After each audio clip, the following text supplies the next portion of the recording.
In this lesson, we discuss bump and normal mapping in Arnold for Cinema 4D. Using bump mapping, you can simulate grooves and imperfections like wood grain, for example, on a surface. Always remember when using bump mapping, unlike displacement mapping that we'll be taking a look at in the next lesson, you only simulate the effect of the grooves. You don't actually create and alter the geometry. So let's open up the shader that we have assigned it to the shader ball by middle clicking on it. In the shader tree, let's search for bump. As you can see, we have two bump nodes, bump 2D and bump 3D, with similar functionalities. The difference here is that you can use bump 2D node to produce bump mapping based on a 2D texture, and a bump 3D needs a 3D input. Let's drag a bump 2D node into the work area. You can see this node has three parameters: bump map, bump height, and normal. We need to define a map to be used as our bump map. So let's use something like a noise node and drag it to the work area and connect it to the bump map attribute of the bump 2D node. Now let's see how the noise looks on the shader ball by connecting the noise node to the Arnold Beauty port. Let's increase the scale maybe to something like 20. Now we need to connect our bump 2D node to the normal input of the standard surface shader and connect the standard surface shader to the Arnold Beauty port.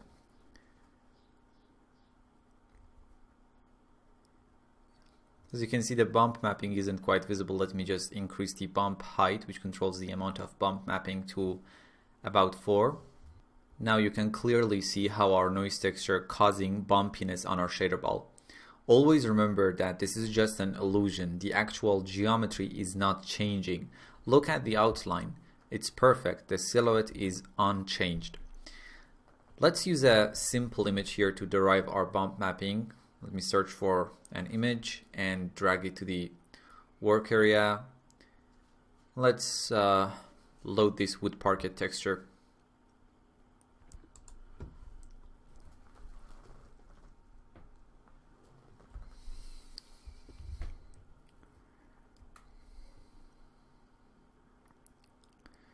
So as you can see, where the texture is white, we see bumps, and where it is darker, we see indents. Also, you can simply use normal maps instead of these regular grayscale images. When you use a grayscale image as your bump map, you are only specifying two directions, up and down.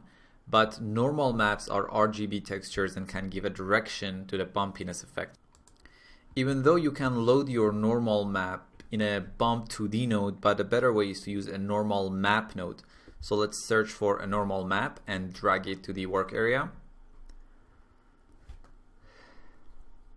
Let's control drag our existing image node, and let's load this normal map texture here and connect it to the input attribute of the normal map node. Now connect the normal map output to the normal input of the standard surface shader.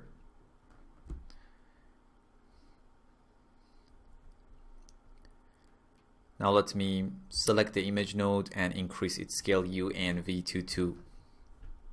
So as you can see, now we have this normal mapping effect going on our shader ball.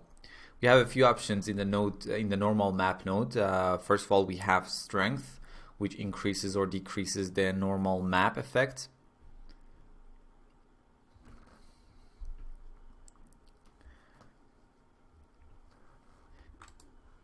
Tangent space specifies if the input is in wall space or tangent space.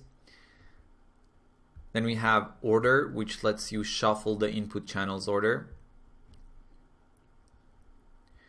We have invert X, Y, and Z, which allows you to invert X, Y, and Z or R, G, and B channels. We have this very useful color to signed option. And for 8-bit maps, if this option is enabled, the input is remapped to the -1 to 1 range, so we can get more out of our normal maps. Now, if you have a tangent map from your sculpting app, you can actually connect it to these tangent input here. The normal and tangent parameters can be optionally linked to define a custom tangent coordinate system that the input is transformed from. And if the normal is not linked here, it will use the default surface normal. So that's about bump and normal mapping in Arnold for Cinema 4D. In the next lesson, we discuss displacement mapping.